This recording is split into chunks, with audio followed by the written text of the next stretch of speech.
And it looks like we're live. Alrighty then. Hello everyone.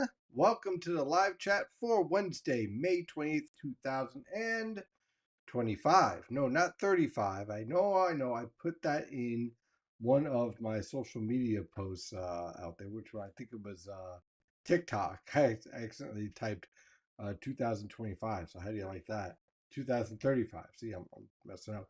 See, I think the problem is that I, I'm traveling from the future. There's that, which would make sense. Also, probably my ear is a little messed up. I think I had an ear infection or something going on. So that's been fun to deal with that. So we are going to have a fun time tonight. Hopefully, everything working okay. YouTube might be having an issue. Hopefully not. I think it might be my side. I think it's probably my computer that's having the issue, which makes sense. Because, okay, is that good on your side? Okay, that's good to know. Because, technology. I know what I got to do. I got to restart my computer again, which is something I hate because I lose all of my my websites and everything I'm working on. And I don't want to do that. So that is never a fun thing. What's going on? Oh, the lights. Oh, wow. Yeah. Wow. That is lighter. Holy smokes. See, this is why my wife is awesome because she fixes things I don't even realize are issues. And I didn't realize it was that dark. So this week, yeah, well, I like it dark. It's foreboding. Okay. So this week's book of the week, An Introductory to Boundary Layer Meteorology by Ronald B. Stoll. Now, this is a high level book, but it has a very, very nice treasure, which you go all the way to the back, and there is this amazing area appendix here that breaks down all of the little equations. So you see this, you see all the symbols here. Now, why you might be asking, why is that so important? Why is that awesome? Because when you are a sophomore and junior in meteorology, you're going to have to know every one of these little symbols, the Greek ones, the mathematical ones, all of the little tiny little features within these equations. And it gets you to the point where you might actually lose your mind. Some did. I know one test I forgot how to write my name. That's how crazy it was. But one of the problems was that I never had a reference source to go back to. You had your notes, but let's be honest, by the time you're in your fourth class after taking, I don't know, like chemistry and multivariable calculus, by the time you get to your dynamics class or your synoptics class, you are not able to write very well. And your hand starts to ache and your notes start looking very weird in between doodles and maybe Godzilla drawings and stuff. So I wish I had something like this where I can go look at the appendix and look at all of the little phrases. I mean, math, that's easy. But something like making sure that you're writing the bulk Richardson number correctly, moisture flux. I mean, there's just so many little, tiny little clues here that help you. Uh, that probably would have meant the difference between getting an A or a C on a test. So if you are a student in meteorology right now, or you know someone who is, I would strongly suggest getting an introduction to boundary layer meteorology by Ronald B. Stoll, and then they'll thank you after taking that first test because now they have a reference point to look at with all these equations. And of course, it has other really cool things too, breaking down a boundary layer, developments, sea breeze fronts, all the equations behind it. So yes, it's a high level book. It definitely is. It's not something you want to use for starters, but if you have a student who is a sophomore or going to be a sophomore in meteorology, uh, they will thank you. That book is worth millions of dollars. because it will save you from having to go to a psychiatrist after getting through those classes. So trust me on this. So that's the book of the week. And here, let me zoom in again. You can find this book on Amazon pretty easily. It's a pretty good price too. It's not too bad. I think I paid like 35 bucks for it. So honestly, I mean, it's not that bad of a price at all. And it's a really good book to use, one of the better ones in terms of references. So definitely check that out. So now it's time to talk about the tropics. Before we talk about the tropics, we are getting into that time of year where certain individuals will, well, let's just say, start to post some really silly stuff. Like the hurricane on the GFS model that's 10 days out or 15 days out. And clearly it's going to impact you, right? Or not. Okay, so look, the GFS is going to do GFS things. And look, the European has its issues too. So, how do we really handle these situations? Well, first thing we want to do is actually take a look at the environment that we're studying. So, let's take a look at that. And here we have the tropical Atlantic. We'll be staring at this quite a bit over the next couple of months. And the one thing that stands out to me right now, not so much the shear, which you would expect in this type of weather pattern, nice little trough here, all of the Sahara dust. Dust is bad for tropical development, even in favorable lifting parameters, which the MJO is going to. But what do we know? We know that this environment features a lot of dry air. Dry air inhibits tropical development. And also, the GFS is not very good at handling the influence of the dust. In fact, it does have an issue with convective feedback. And the European at times does have that error as well, but it tends to back off on that error relatively quickly. It shows up for a mild sweep, and then it disappears because it corrects itself, which is why the model has been kicking butt in terms of verification over the past several months compared to the GFS. But even the AI models, which again are more statistical based, are not really picking up any type of overt tropical development. So if anyone is posting that or making a big deal about that, don't worry, just ignore them. They're just trying to get you to watch their video. I will watch their video and then I will scoff. And then I'm thinking about launching a video series where I basically break down and save you the trouble of these videos and explain why something isn't the case. Um, I'm thinking about it. I think I might do it. We'll see. It certainly would draw a lot of viewership, so I might do it just out of that. So we'll see. So where are we going right now? We have the MJO in neutral state. As you know, tropical forcing has been really freaking weak, but the model guidance, especially the European ensemble guidance, is taking us through phase 6, 7, 8, and then back into a neutral state. As we move through the summer and fall months, phases 7, 8, and 1 are typically going to be your phases where you're going to see a nice little uptick in the potential for tropical development. Phase 6, you can kind of make an argument for it, but not really. It's really more phase 7, 8, and 1 is what you really look for. So naturally, the MJO is moving towards phase 7, 8, and 1 as we move through the end of this month and the start of June. And so what happens is that the model guidance gets a little bit excited, right? So it starts to spin up more tropical development. But we have to take into account the dry air. So what do we do in this respect? How do we forecast for this? Well, first we look at the force mechanisms here.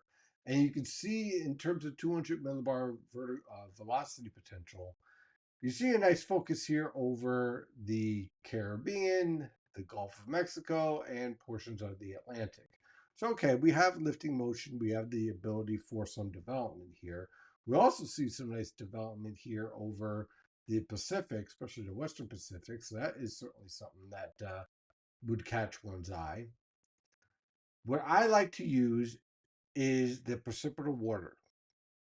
Why? because I could pick out warm core lows much easier using this than just looking at the pressure fields. So at times, especially in the Gulf of Mexico, you'll see a low pressure system kind of spawn up, and it has some convective features, and some people will mistake that as a pure tropical low pressure system when it could simply just be a wave of low pressure on a cold front. So what I like to do is use the precipitable water values, because then I could pick out actual warm core lows because it's a specific structure in them that stands out really nicely. So as we move forward over the next 15 days, do we see anything that really stands out? No, we see a lot of dry air from the Sahara Desert. See it there? That signal is very clear. We see an active subtropical jet stream, which would be supported by the MJO changes, but we don't really see any support for any type of strong circulation. Now, we do have to keep an eye out for any type of cold fronts that kind of linger around the Gulf of Mexico, but there's nothing that stands out, nothing that screams like, hey, we have a major concern here for tropical development. So the start of the hurricane season, should be generally quiet. Okay. We have a lot of dry air to work with here. We have some troughs here. We have some nice vertical wind shear is going to limit development. I don't see this as being a really crazy year, as you know, near normal. Okay. One thing I am noticing though, as we move forward with some of this data, more and more support for a Western Atlantic ridge keeps on showing up. And so, what does that mean? We're transporting more deep tropical moisture. Again, look at the evolution here. More deep tropical moisture from the Caribbean, from the Gulf, heading right up into the eastern United States. And then with the weakness here hanging out around the Great Lakes, look at our gradient here. New England gets saved, right? Not much rain for them. But look at the storm track here you can start to set up here as you move into June. Now, this doesn't mean it's going to rain all the time, but it certainly opens up the potential where we're going to have more clashes of tropical moisture interacting with weakening polar air masses, producing waves of thunderstorms. So, interesting times ahead, I think, in that respect. And so, when we take a look at our weather pattern overall, a couple of key points here. First, we'll move through here and just kind of get the theme. So I've been getting a lot of questions, and in fact, I think one person already asked this question earlier this afternoon. So let me explain what's happening here. The polar jet stream, as you know, is in a state of retreating, which is typical for this time of year. But we have a lot of cold air in the stratosphere to deal with. So this cold air leads to the potential for higher rates of upper level lows forming. We also know that the QBO is gradually changing. So we're seeing a higher potential for high latitude blocking. It's not established yet, but we're moving in those trends. And you know that we've been seeing a lot of upper level lows. So we see this feature here. So what's going on here? Well, again, the whole polar jet stream is lifting northward, and the predominant theme is trough around the Aleutians, trough in the west, trough around the Canadian Maritimes, leading to a broad ridge. But within that ridge, you can get these little weak upper level lows and features that can produce an area low pressure. The difference here between this one and the previous ones, like the one that we're dealing with now, that we're going to be dealing through the weekend, it doesn't have a direct connection to the polar jet stream. So it's going to minor out and basically collapse very quickly. But it's all part of the process of building up the heights over the eastern United States and establishing the Western Atlantic Ridge. So as we move forward, you can see this ridge taking shape very nicely. When I see this orientation here, again, we don't want to take this verbatim, okay? We don't want to do that. We're not going to make that mistake. But what is the theme telling us? The theme over the past couple of weeks has been to gradually build these 500 millibar heights. and to gradually feature more and more of a high pressure system in this area at all levels of the atmosphere. So that's going to feature more below normal heights, or at least a weakness around the Ohio River Valley, Tennessee River Valley, and Great Lakes. So that tells me, hey, watch out for cold fronts that are going to weaken and die out. So this sets up your moisture transport. And yes, your air masses are now going to start to come from the Gulf Coast rather than the central Canadian plains. So what you'll see is a gradual buildup in the humidity in the atmosphere as this whole process evolves. Now, this doesn't mean we're going to go from 60s to 90s in the span of a week. It's going to be more of a gradual build, a slow burn, so to speak. We'll go 60s, 70s, 80s. Probably by mid June, we'll start to see some 90s show up, but not anything that's excessive. We're talking about 89, 90, 91. Okay, somewhere in that range. But the humidity will make it feel more like 92 to 95 because we're going to see that increase in the humidity coming from the Gulf Coast and the Gulf of Mexico or America or wherever the hell you want to call it these days. So, how does that look in terms of 850 millibar temperatures? Now, again, with the rising 500 millibar heights, the overall 850 millibar temperature regime is able to moderate because you're expanding the atmosphere at the lower levels. So you're contracting in the stratosphere, expanding in the troposphere. That expansion allows for warmer temperatures to develop because your atoms are able to move more. So they're moving faster. So you have more heat. So let's take a look and see how this looks. Okay, so initially you got dealing with this cold air. It's raw, it's disgusting. Everyone's sick of it. I know. Look what happens next week. It just fades away. And the warm air pretty much dominates.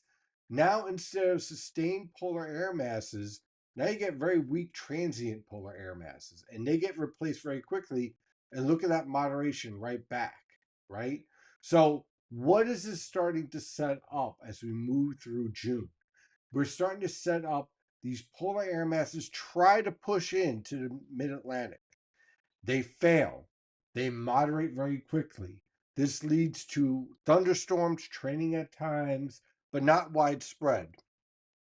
So, more of a hit and miss type scenario. You get a day of cool weather, and then we jump right back into the 80s. I don't see in this anything that's excessive. So, I'm not seeing mid 90s or anything of that nature.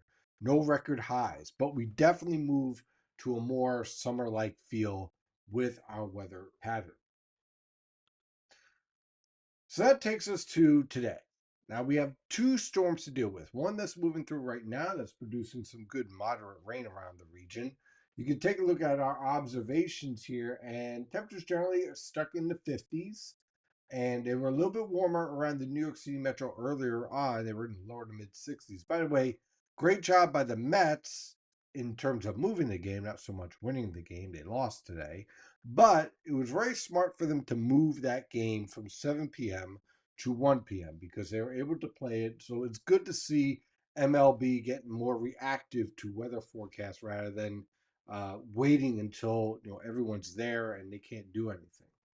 So earlier, we had temperatures in the lower to mid 60s. Now we've fallen back into the 50s with periods of rain. We still have some moderate to heavy rain around the Philadelphia metro. Earlier on, we had a nice ridge axis protecting New England and the New York City metro. That is now giving way, and in its place is our low pressure system. Really, this is just one big massive warm front that we're dealing with here.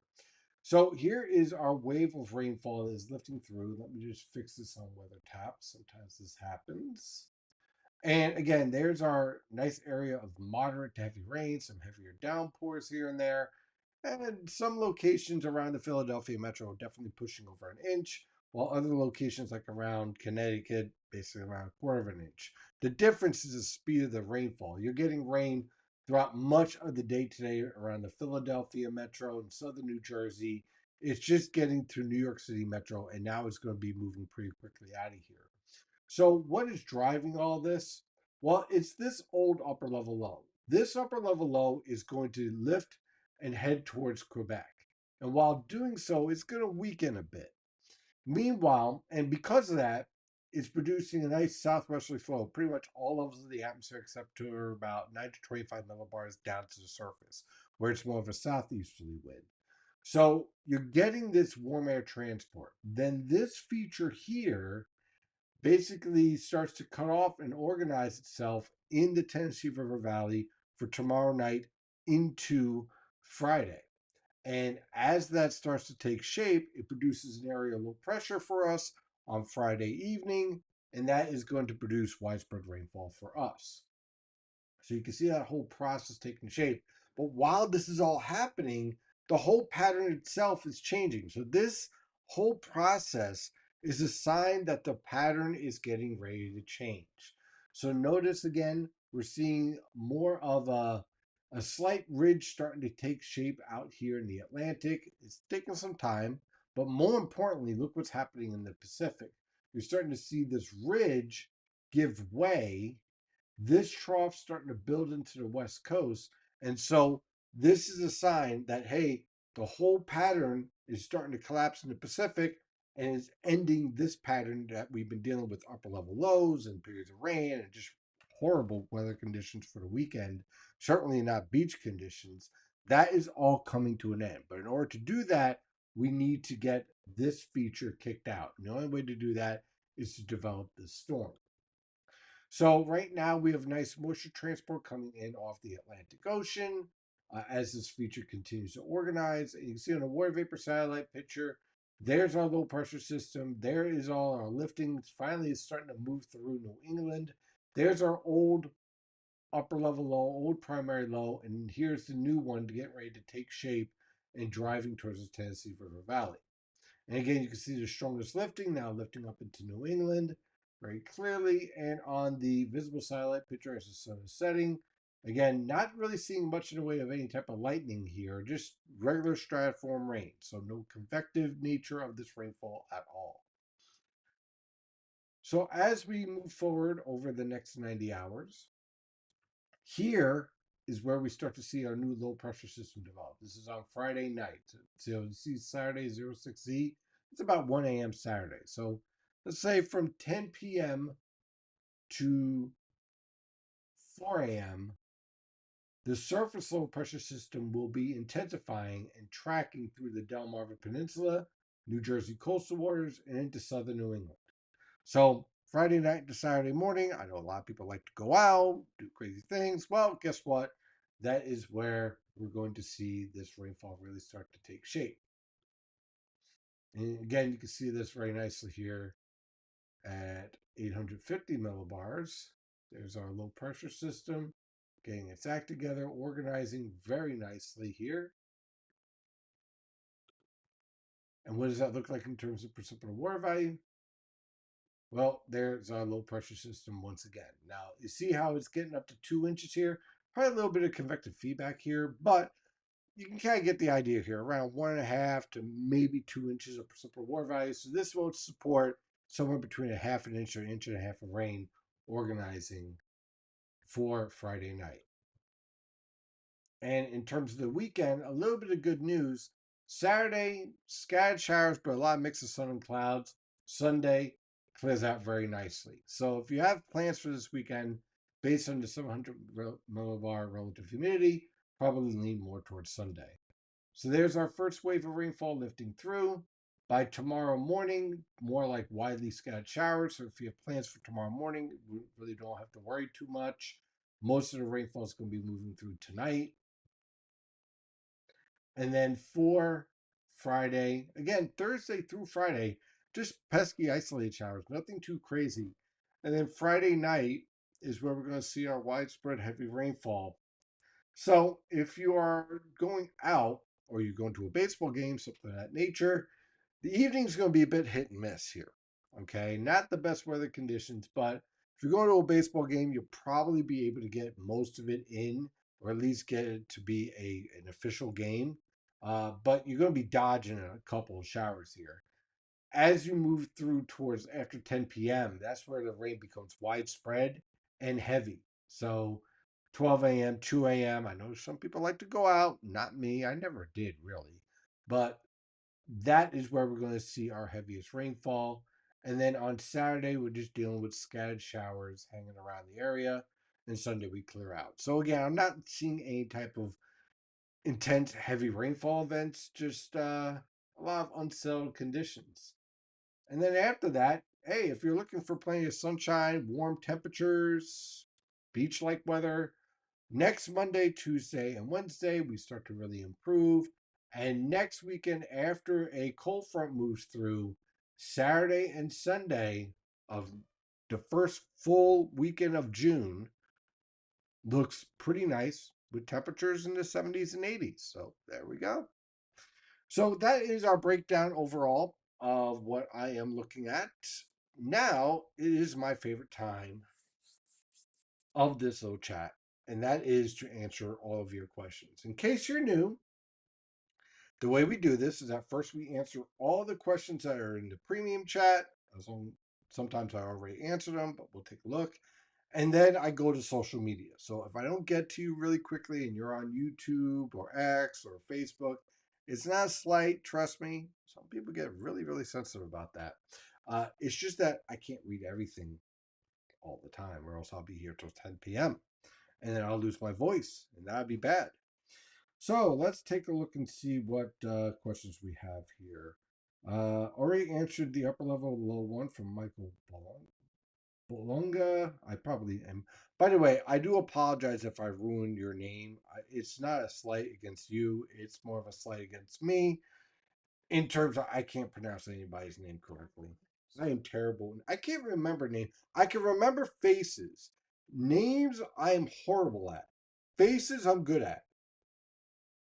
Although the one reason I knew I was going to marry you is I remembered Susan's name like literally after our first date, which was like a big like, hey, this is serious.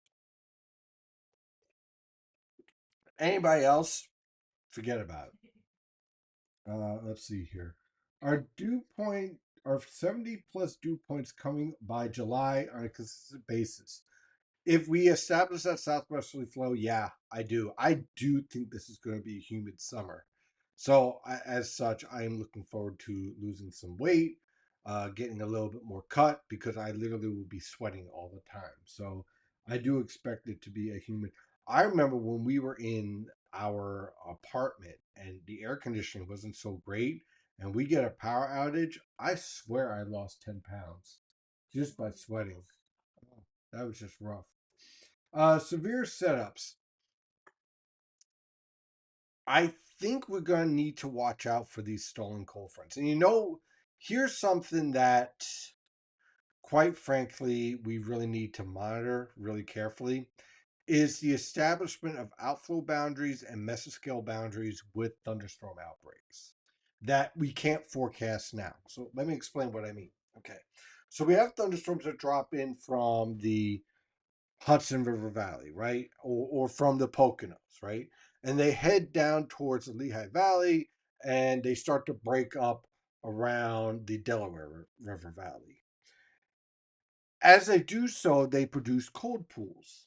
Okay. Now, these cold pools and these moisture gradients, they tend to linger. And as they linger, they start to create little mesoscale and microscale boundaries, which can enhance future thunderstorms and the potential for tornadic activity. So I would be keeping an eye on those boundaries. And it's really hard to find them. You have to really go through them with a comb. You got to look at the observations, look for slight shifts in the wind, look at the radar, look for slight boundaries showing up if you have a clear air mode. So you want to do this before the severe event. If you can find these boundaries, then you can start to decide, hey, is there going to be more enhancement for severe weather?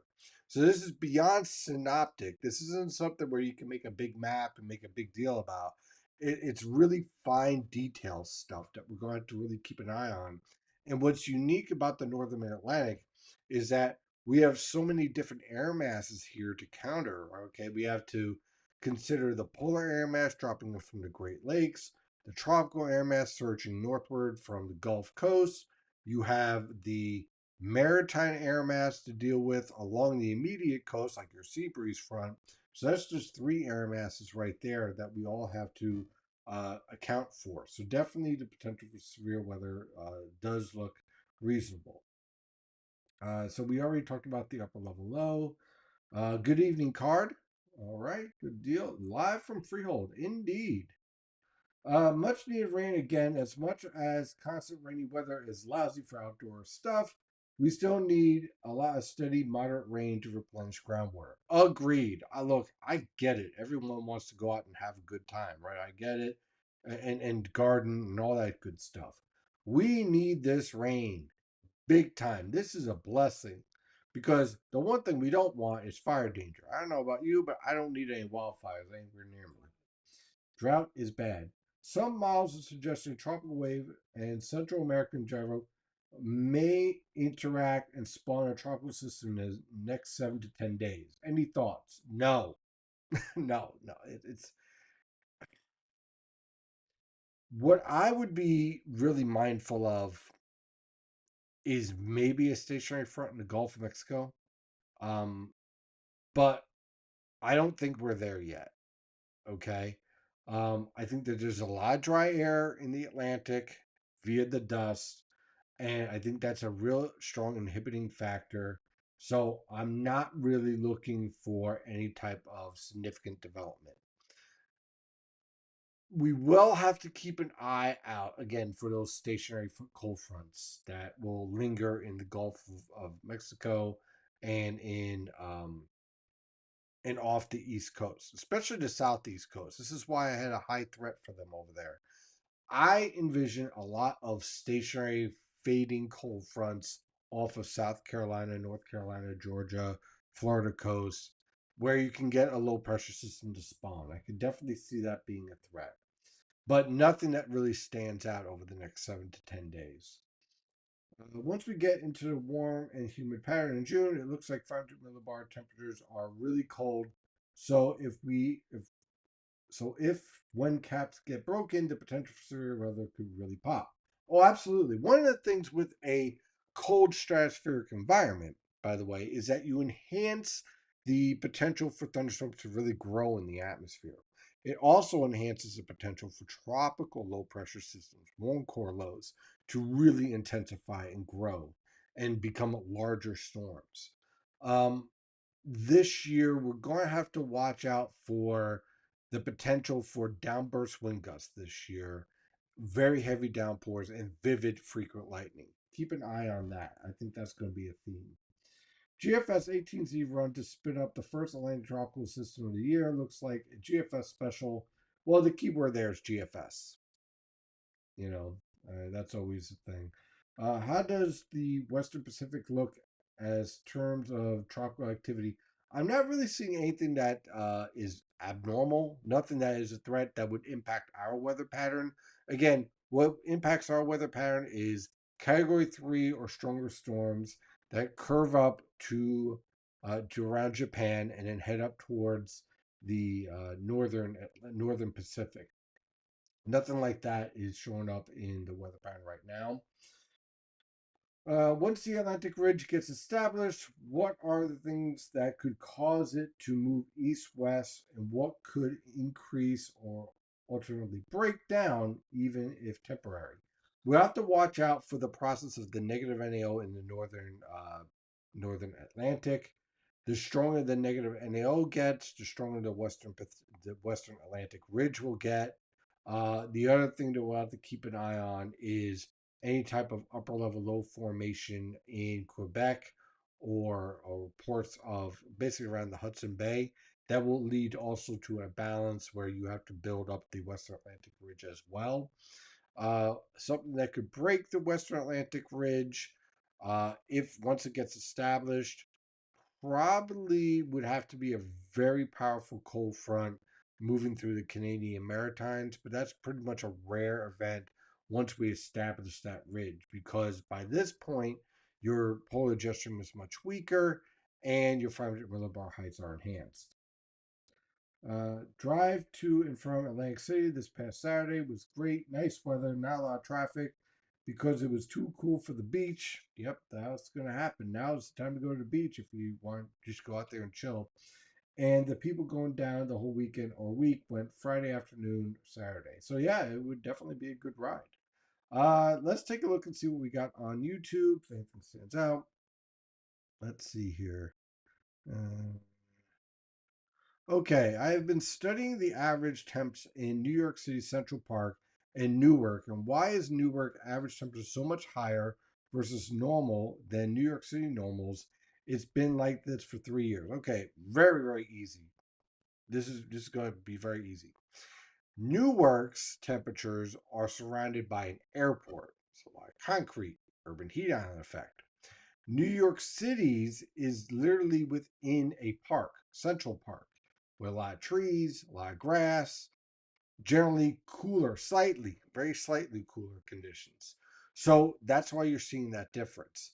Also, the New York City Central Park observations sometimes are a little bit questionable, just a bit. Um, I think they've improved it of late in terms of the reliability, but that probably would be the primary reason why that Newark is literally surrounded by an airport. So, have you heard NOAA's studies indicate that jet streams are shifting and becoming more wavy over time, influenced by factors like climate change, and the Arctic Oscillation? Okay, so this has been a debate for quite some time. There's some research that says yes, some research that says no. Here's how I usually handle this. I don't see anything that is abnormally stormy or anything that is like, hey, uh, we have major changes in the evolution of the polar jet stream or anything of that nature. I really don't see anything that stands out. I'm not seeing any sustained high latitude blocking that is incredibly unusual within the climate pattern that we're in. Like, for example, why is the high latitude blocking breaking down quicker during the past couple of winters? Well, we've been in a positive QBO state. Now we're moving in a negative QBO state. We're going to see the exact opposite. We've also had influence from volcanoes, a lot of water vapor in the stratosphere. That's a factor. But even with that, I have not seen anything that stands out to me that says, hey, here's an example that would stand out to me. Let's say the polar jet stream was locked in, cutting through the central United States now. It's not, by the way, it's all the way up in Canada. That would be something that would be incredibly unusual. Or in the winter, we had, let's see, what would be a good example? Okay, in the winter, we had the polar jet stream locked in around the Gulf Coast, and the Arctic jet stream was cutting through the northern mid Atlantic in a sustained manner. That would be very unusual. Okay, that would be a sign of some sort of displacement going on.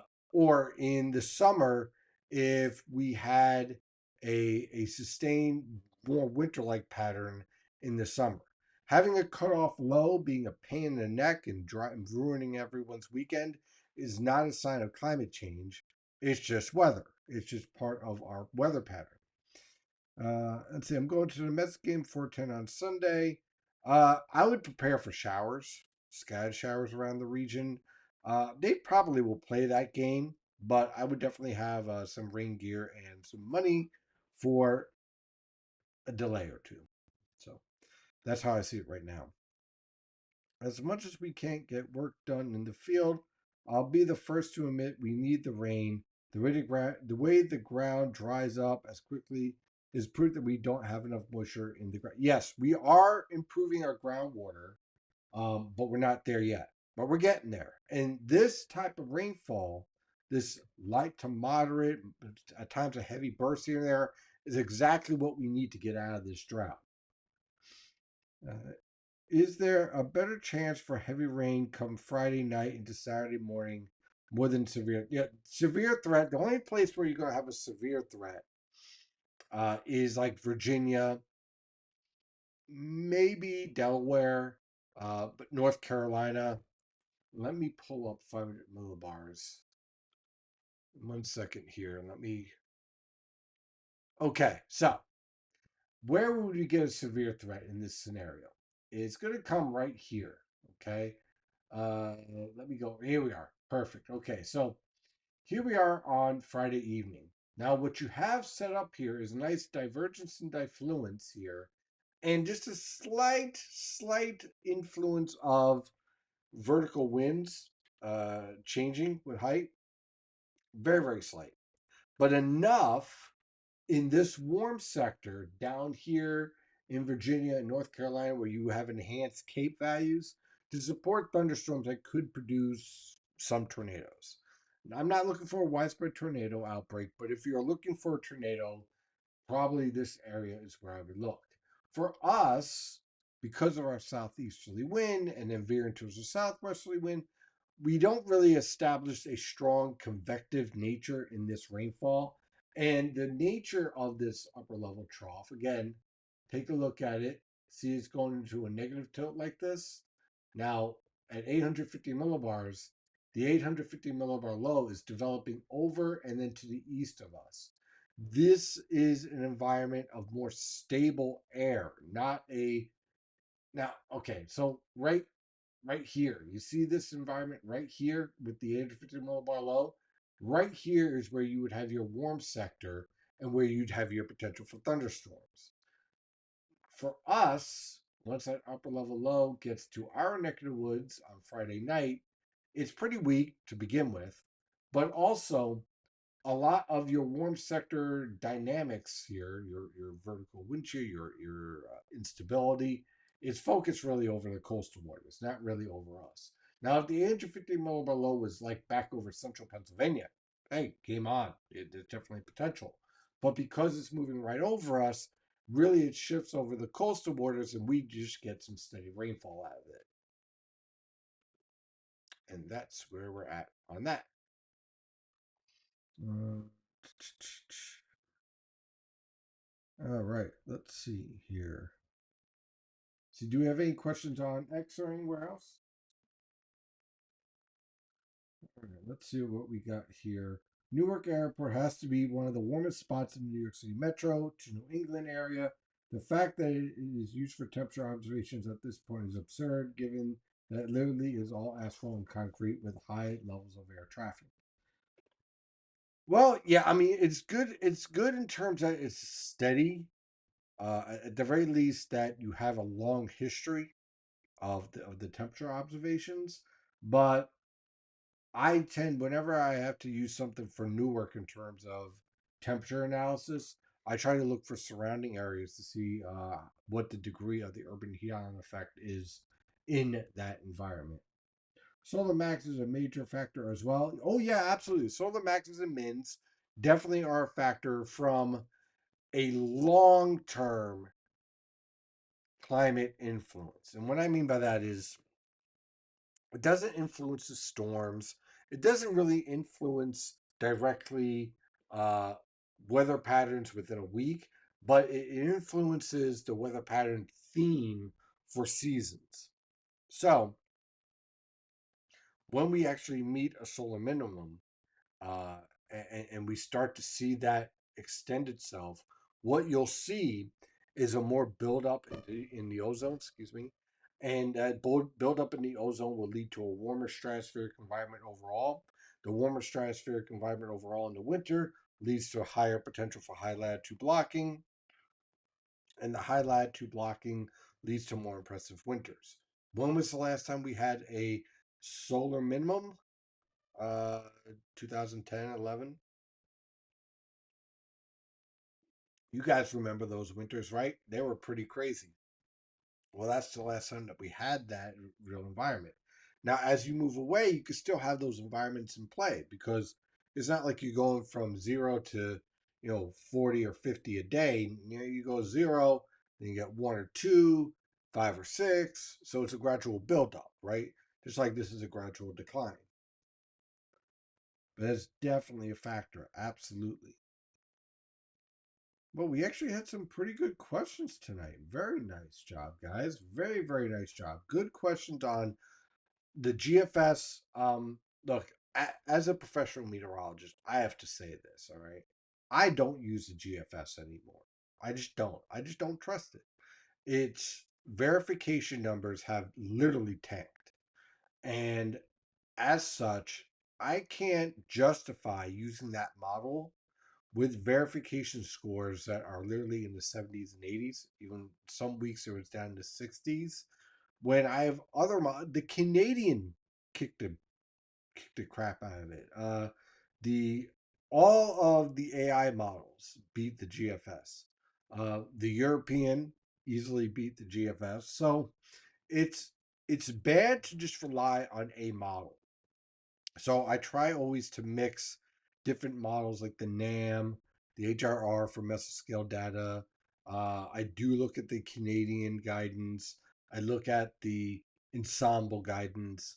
But when you have the GFS, and this is going to be a real theme as we move into the summer when we're looking at tropical potential, the GFS has been so poor that there's just no justification to use it right now. Now, hopefully, the scores improve and the verification improves. But if I have like let's go with sports, right? Let's do a sports analogy here. If I have a leadoff, a batter, right, and he's batting 300 and he has 25 home runs, well, I'm going to have him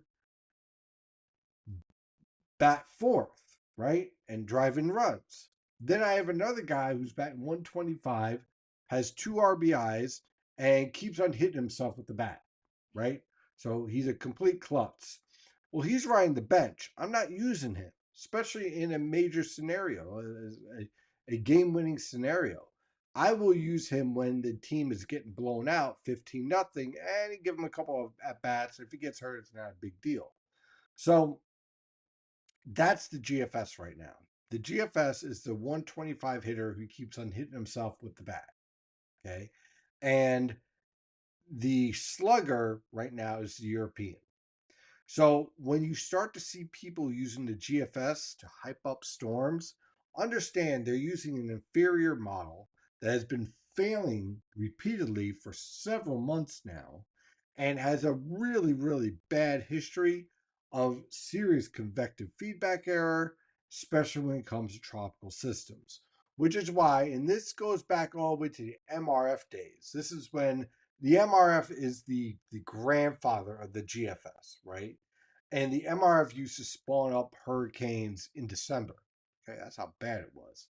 Um, so the GFS, when it starts to spawn these hurricanes and whatnot and tropical development, take it with a serious mountain of salt. Forget grain. How about mountain? Just a mountain of salt, and don't even bother worrying about it.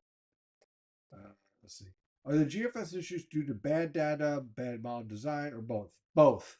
Both. Mostly bad model design, but the lack of data doesn't help either. Any questions on Facebook or anywhere else? YouTube. What do we got on YouTube? Let's take a look here.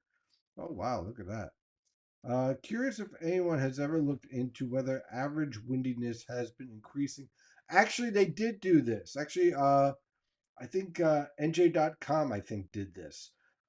We have been seeing more wind. Now, here's why we're seeing more winds.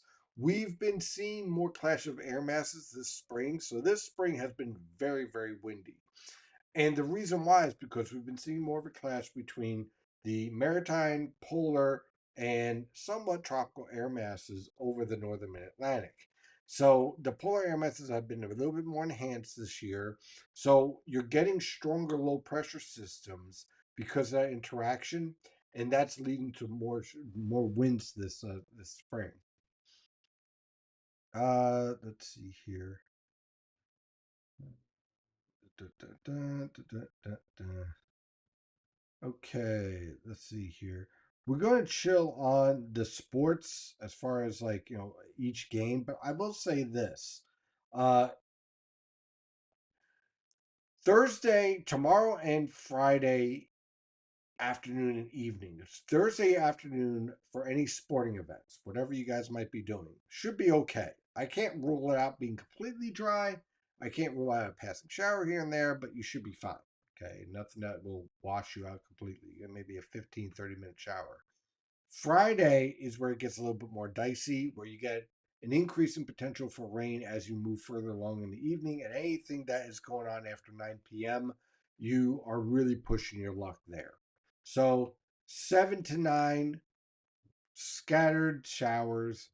After 9, the shower threat increases exponentially.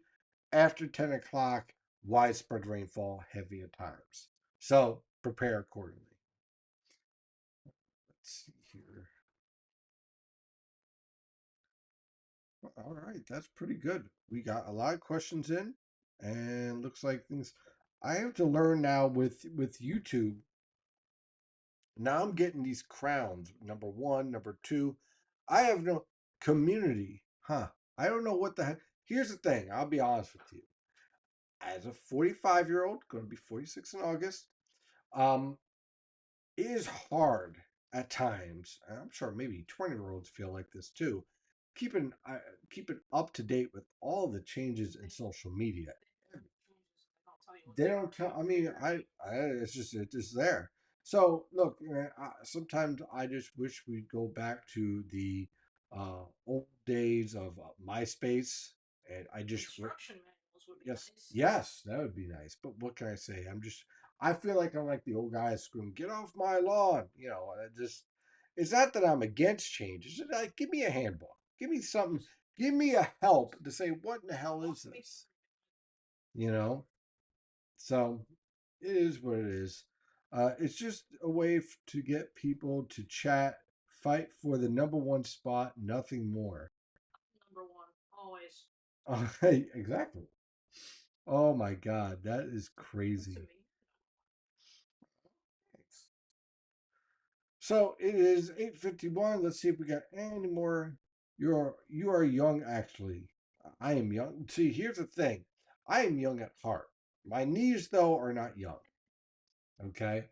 God, I actually scared someone. I was doing squatting at the gym. I was doing my powerlifting, and I think I might have given the one of the trainers there a heart attack with the sound of my knees.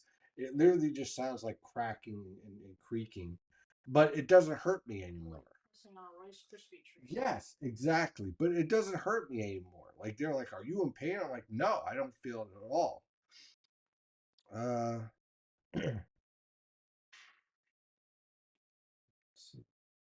so we answered all the questions. We got everything done. I think we're going to call it for a night.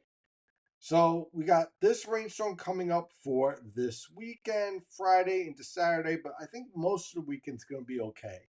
You'll dodge a few showers here and there on Saturday. Sunday's the best day out of all the out of the entire weekend. So if you have plans, I would say do them on Sunday, but it doesn't necessarily mean a wash off for Saturday. Friday night though is looking like a mess. Once we get through this rainstorm, then we start to shift more towards our warmer weather pattern, more of a summer like weather pattern taking shape. And with that, a return to more beach like weather. So thank you as always for joining. I really appreciate it. Just a heads up as we move through June, I will be going away on a seminar towards the end of the month. But I will try to share any updates because with the AMS, they're actually going to be showing live and recording the presentation I'm going to give. So when I get that information, I will share that with all of you, and we'll see what we can do in terms of maybe something pseudo live. I don't know. We'll see. But it should be pretty fun to go to an AMS seminar, and then there's the other one that happens in January that should be fun to go to as well, which I'll keep you posted on. I'm kind of a little bit concerned about going to that one in January because it's the middle of winter season. Going to Houston, I don't know. I don't want to press my luck, but we'll see. We'll cross that bridge when we get there. In the meantime, stay safe out there.